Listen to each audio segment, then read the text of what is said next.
Sejam bem-vindos para mais uma aula do nosso curso 500 exercícios de matemática para gabaritar no Enem. Esta é a aula número 13.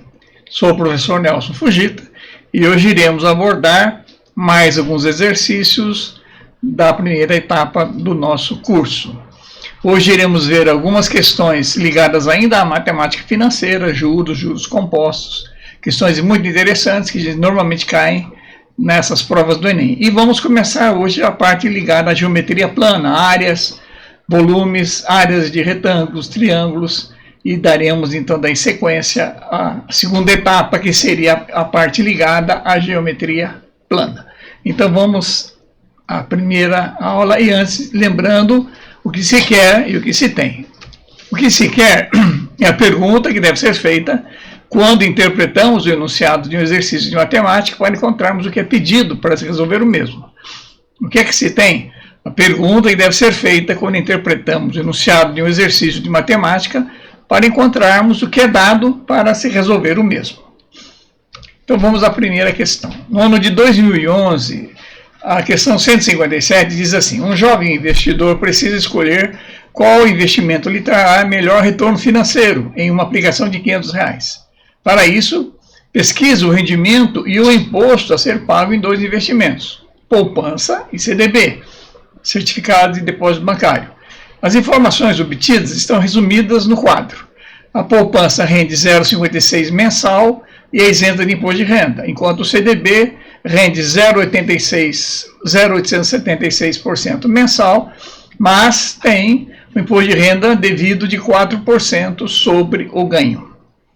Para o jovem investidor, ao final de um mês, a aplicação mais vantajosa é, e aí são dadas 5 alternativas. Vamos analisá-las.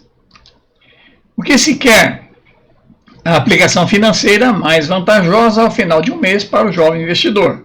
O que se tem? O montante investido, R$500. Uma tabela comparativa entre CDB e poupança. O rendimento da poupança, 0,56% ao mês, imposto de renda isento, enquanto o CDB rende 0,876% ao mês, porém tem imposto de renda de 4% sobre o lucro. Vamos à resolução. A primeira coisa que nós vamos fazer é calcular os valores líquidos para compararmos qual das aplicações é a mais vantajosa. Então vamos lá. Cálculo do valor líquido de cada uma dessas possíveis aplicações. A poupança com uma taxa de 0,56% sobre 500, então basta multiplicar 0,0056, porque 0,0056, lembrando que quando nós falamos em porcentagem, é porcento dividido por 100.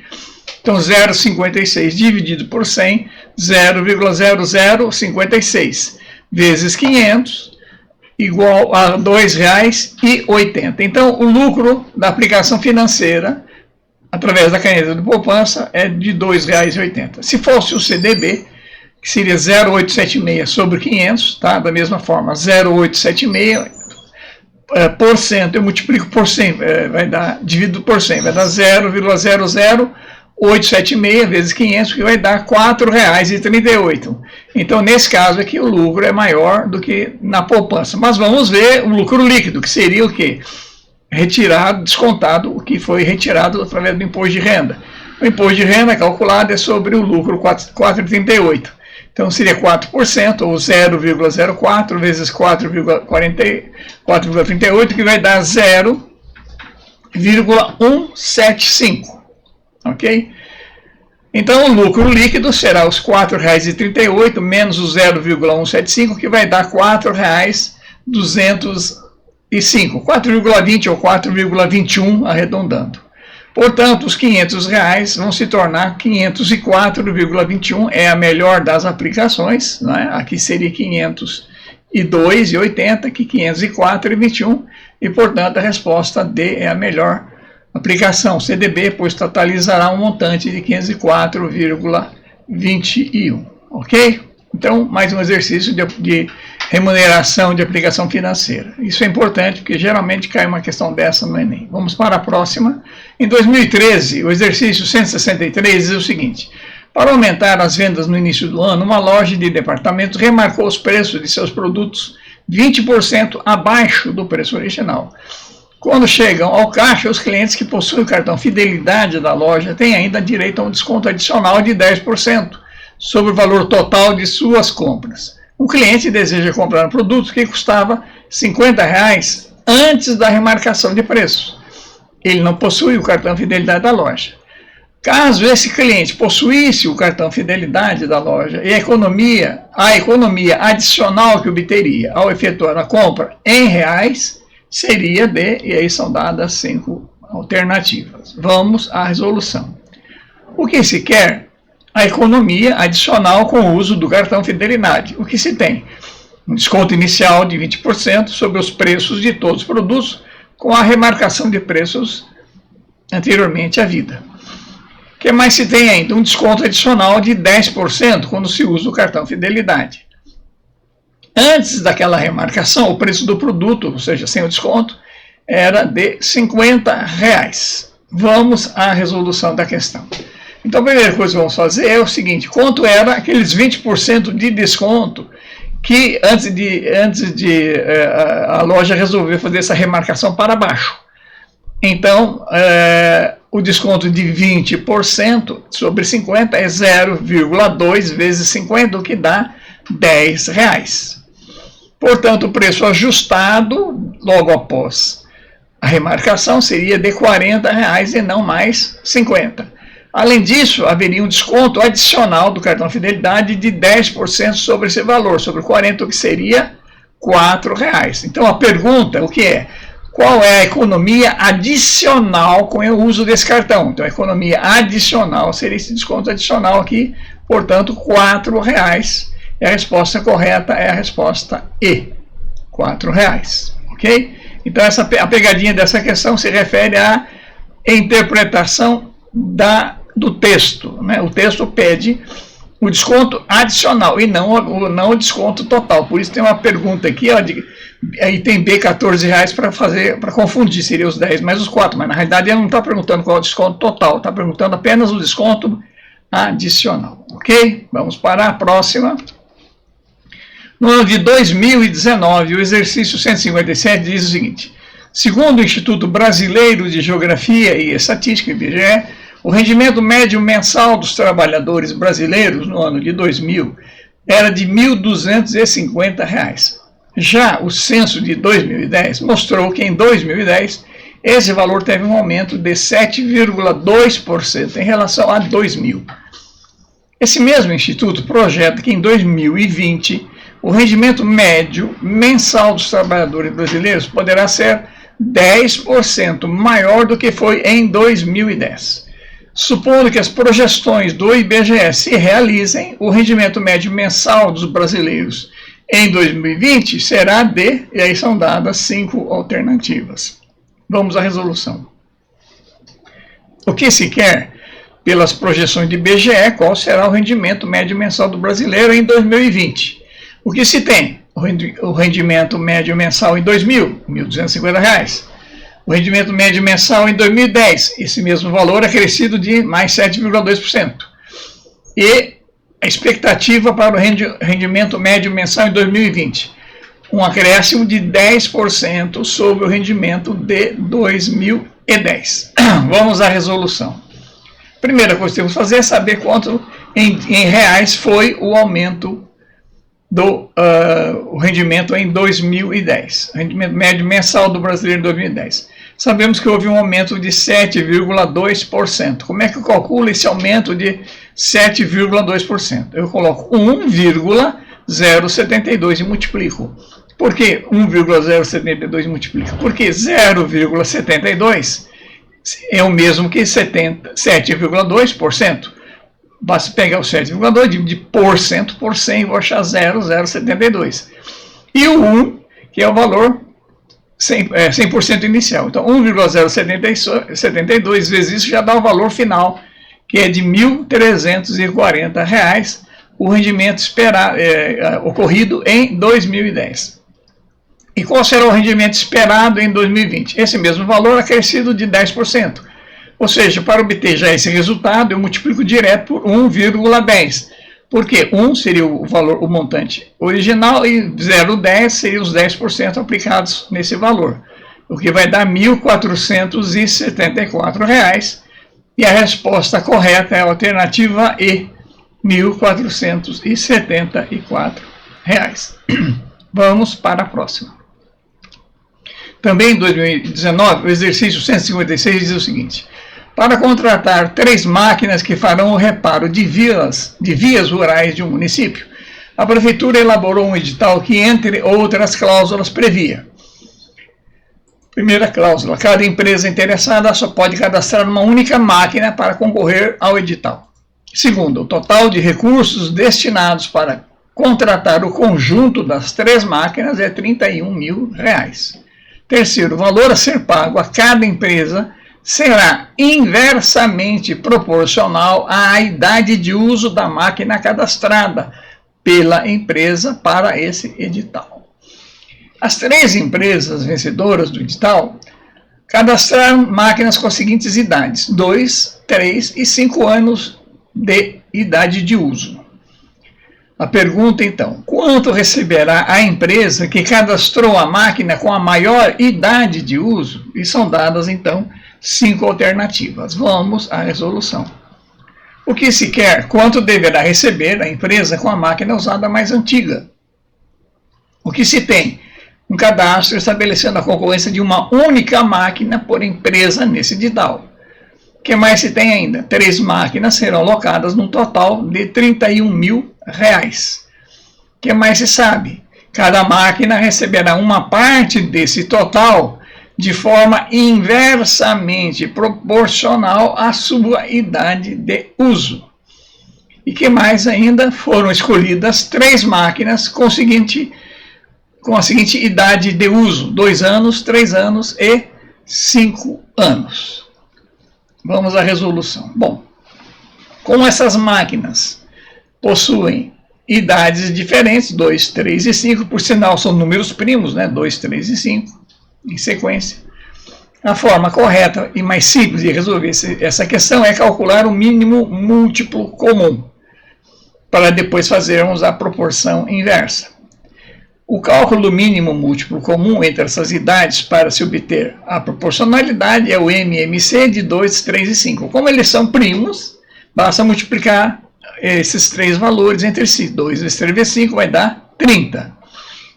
Portanto, as proporções inversas serão não agora 2 para 30, nem 3 para 30, nem 5 para 30. Seria inversa. Seria 30 para 2, 30 para 3 e 30 para 5, conforme a idade aqui, 2, 3 e 5 anos de uso. Então, 2 anos seria 30 para 2, 3 anos seria 30 para 3 e 5 anos, 30 para 5. Ou seja, a proporção correta é 15 para 10 para 6. 15 é 30 dividido por 2, 10 é 30 dividido por 3 e 6, 30 dividido por 5. E o total de partes que tem que ser dividido são 31 partes. 15 mais 10, 25 mais 6, 31 partes. Assim, as locações custarão 15 31 avos de 31 mil, que seria a primeira máquina, ou dá 15 mil reais. A segunda, 10 31 avos de 31 mil, o que vai dar 10 mil. E a terceira máquina, ou seja, aquela mais usada, será 6 31 avos vezes 31 mil.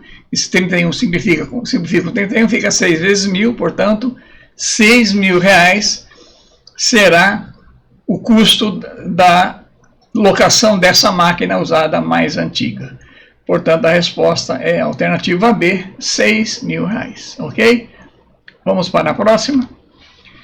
No ano de 2011, a questão 178 diz o seguinte: considere que uma pessoa decida investir uma determinada quantia e que lhe sejam apresentadas 3 possibilidades de investimento, com rentabilidades líquidas garantidas pelo período de 1 ano, conforme descritas.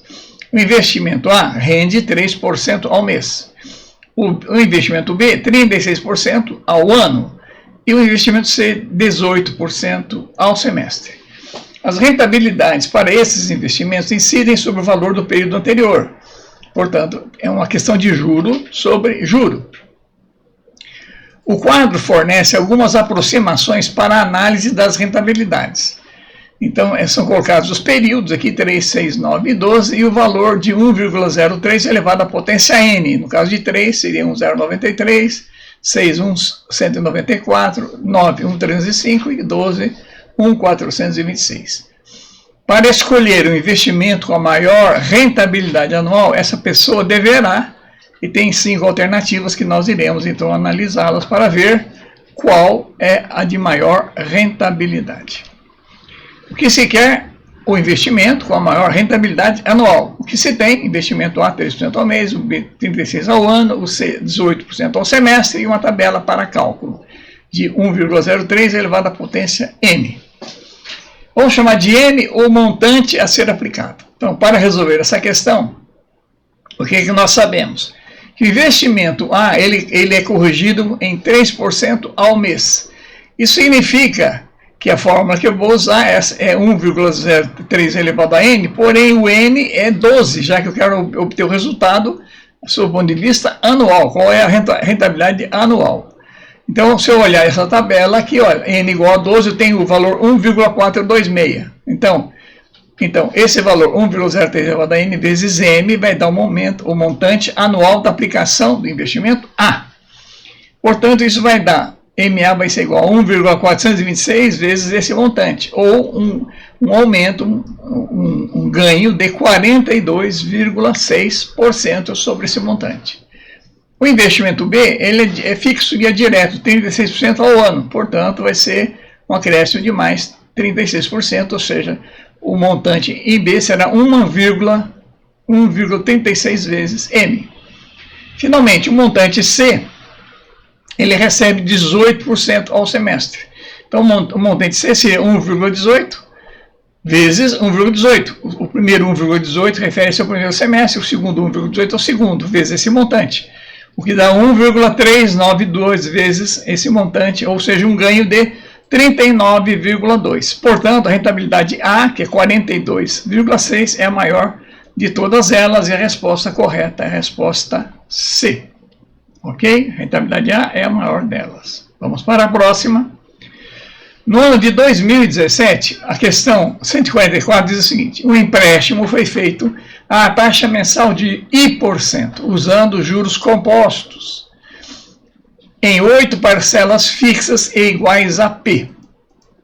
O devedor tem a possibilidade de quitar a dívida antecipadamente, a qualquer momento, pagando para isso o valor atual das parcelas ainda a pagar. Após pagar a 5ª parcela, resolve quitar a dívida no ato de pagar a 6ª parcela. A expressão que corresponde ao valor total pago pela quitação do empréstimo é... Então, temos aí 5 alternativas, todas colocadas em função da parcela P. Expressões em função da parcela P. Vamos ver qual dessas expressões é a correta. O que se quer? A expressão matemática que corresponde ao valor total pago pela quitação antecipada do empréstimo junto com a 6ª parcela. O que se tem? O valor das parcelas fixas, que nós estamos chamando de P. A taxa mensal de juros, I, ou se quisermos em porcentagem, I sobre 100, vai dar em porcentagem. E o número de parcelas, 8. Sabemos que esse empréstimo, tá certo, é corrigido através de juros compostos, ou seja, juros sobre juros. Isso significa que no primeiro mês tem a aplicação do juro I sobre 100. No segundo mês vai ser aplicado sobre o montante corrigido já em I sobre 100. E assim sucessivamente. Vamos à resolução. Para quitar antecipadamente a dívida, a financeira deve deduzir os juros embutidos nessas parcelas fixas e promover um desconto, que nós chamamos no mercado financeiro, nas financeiras, de deságio. Ou seja, a prestação no mês 6, a 6ª parcela, tem o valor P. É o mesmo valor que ele já vinha pagando habitualmente. Porém, a 7ª parcela deve sofrer um deságio de 1 mês. Porque ela teria que ser paga dali a um mês seguinte, mas antecipando, tem que descontar o juro embutido nela, que seria correspondente a uma parcela de 1 sobre 100%, ok? Portanto, a parcela 7 seria essa parcela 6, dividido por 1 mais i por cento, mais i por cento, i sobre 100, ok? Exemplo, só para facilitar a visão aqui, se digamos que o juro considerado fosse de 1% ao mês, só para facilitar. Então aqui, olha, esse 1% seria 1 sobre 100, ou 0,01. O mais 1 dá 1,001. Então eu tenho que pegar essa parcela P e dividir por 1,001, ok? Na oitava parcela, que também está sendo antecipada, paga antecipadamente, ela deve sofrer deságio de 2 meses.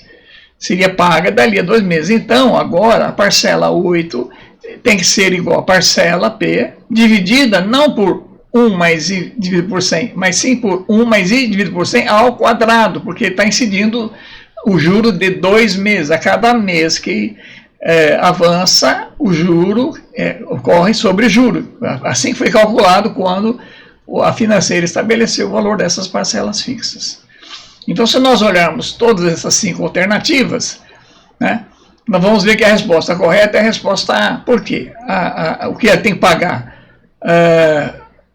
O valor total pago para a quitação antecipada é o valor da parcela sexta, que é P, a parcela sétima, que é P sobre 1 mais I sobre 100, e a parcela oitava, que é P sobre 1 mais I sobre 100 elevado ao quadrado. Se eu colocar P em evidência, aqui ó, dá 1 mais isso, que estaria exatamente de conformidade com a alternativa A dessa questão, ok? É uma questão muito interessante, porque ela considera a chamada matemática financeira em que se utiliza, então, os juros compostos, que é o que o mercado realmente utiliza, né? Então, vamos lá para a próxima.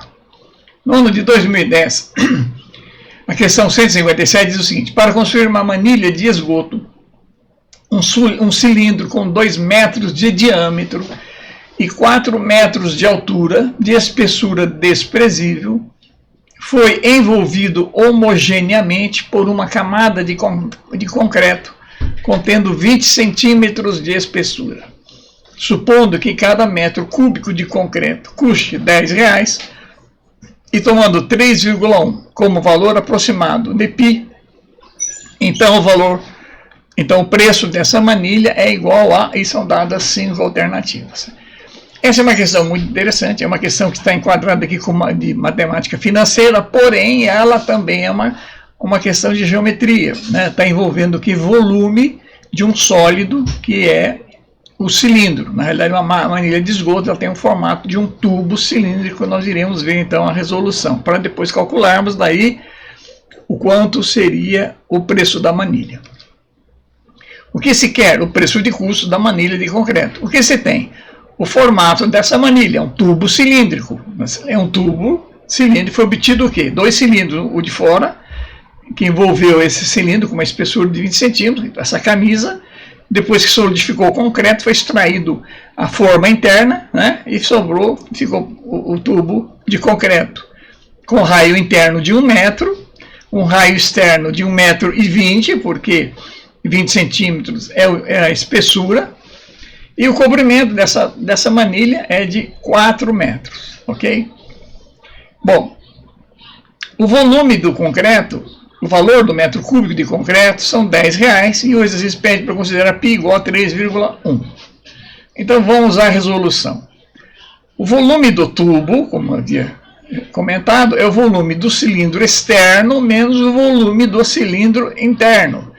Por que isso a gente tem que considerar dessa forma? Pelo próprio enunciado do exercício. Ele diz assim, olha, para construir a manilha, um cilindro de 2 metros de diâmetro, ou 1 metro de raio, né, foi envolvido homogeneamente por uma camada de concreto. Foi envolvido homogeneamente por uma camada. Então, ou seja, foi feita uma camisa cilíndrica, tá certo? Com uma espessura de 20 centímetros, de que jeito?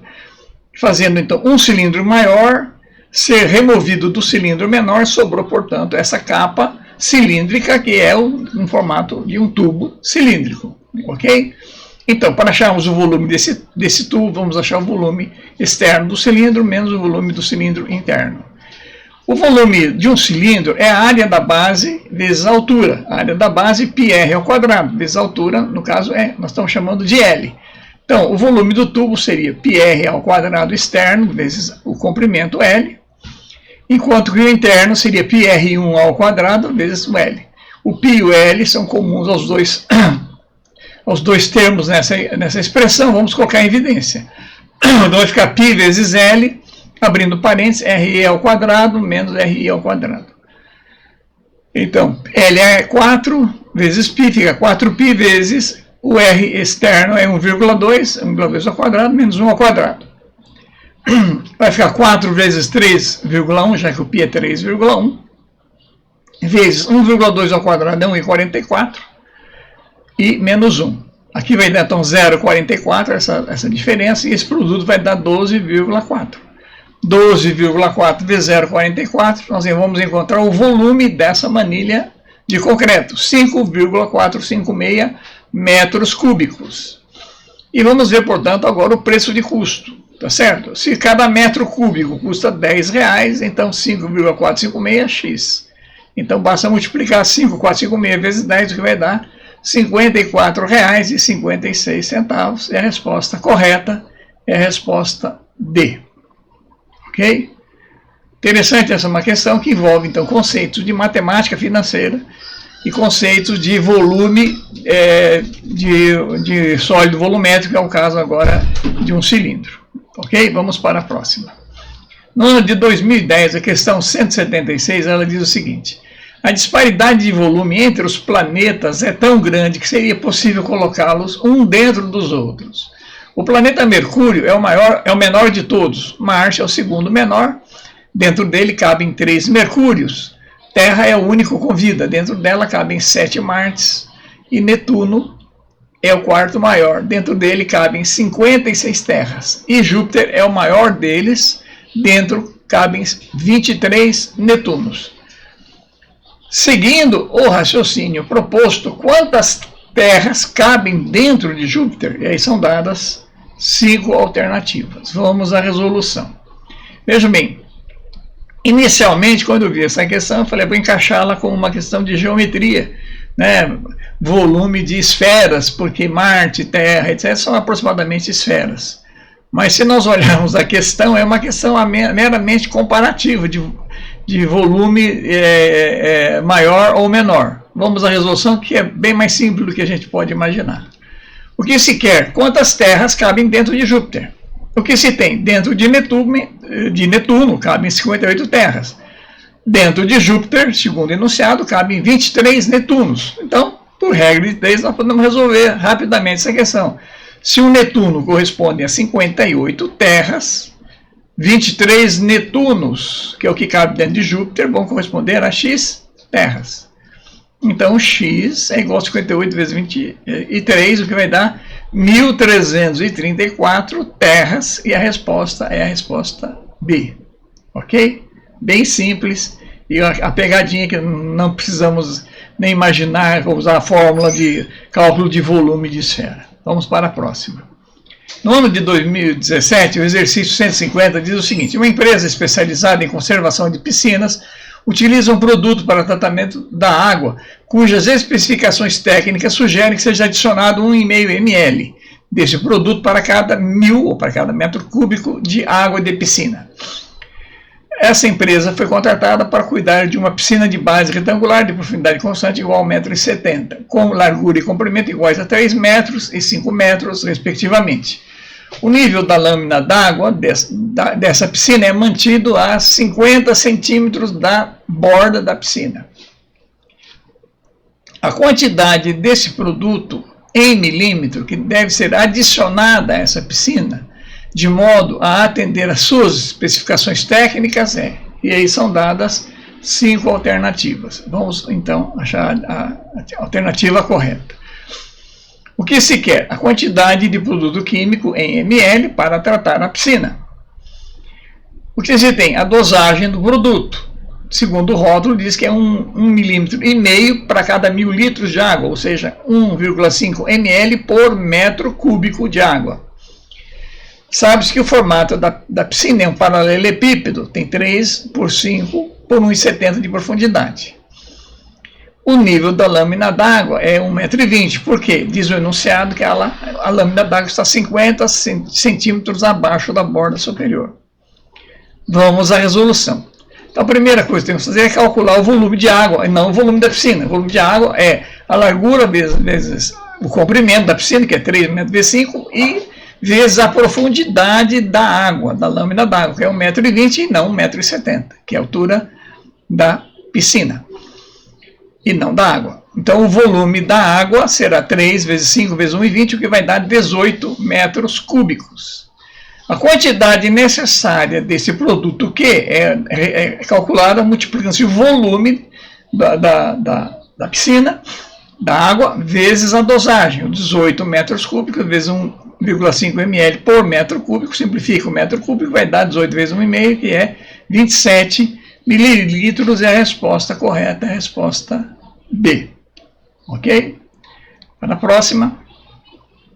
No ano de 2011, a questão 142 diz o seguinte: em uma certa cidade, os moradores de um bairro carente de espaços de lazer reivindicam à Prefeitura Municipal a construção de uma praça. A Prefeitura concorda com a solicitação e afirma que irá construí-la em formato retangular devido às características técnicas do terreno. Restrições de natureza orçamentária impõem que sejam gastos, no máximo, 180 metros de tela para cercar a praça. A Prefeitura apresenta aos moradores desse bairro as medidas dos terrenos disponíveis para a construção da praça. Os terrenos são: primeiro terreno, 55 metros por 45, segundo, 55 por 55, terceiro, 60 metros por 30 metros, o quarto, 70 metros por 20 metros e o quinto, 95 por 85. Para optar pelo terreno de maior área, que atenda às restrições impostas pela Prefeitura, os moradores deverão escolher o terreno, e aí são dadas 5 alternativas. Vamos lá então à resolução. O que se quer? Um terreno de maior área que atenda à restrição de perímetro telado de 180 metros. O que se tem? Terrenos retangulares de diferentes proporções. Então vamos resolver fazendo o quê? Calculando cada uma dessas propostas feitas pelos moradores.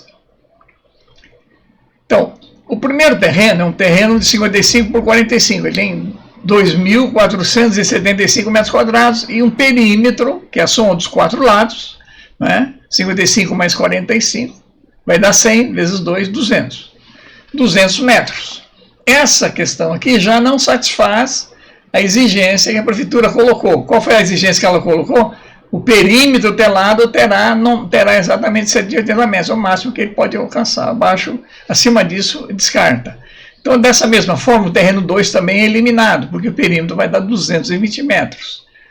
O terreno 3 é um terreno de 60 metros por 30, vai dar 1.800 metros quadrados, portanto menor que os anteriores, porém, o seu perímetro dá exatamente 180 metros.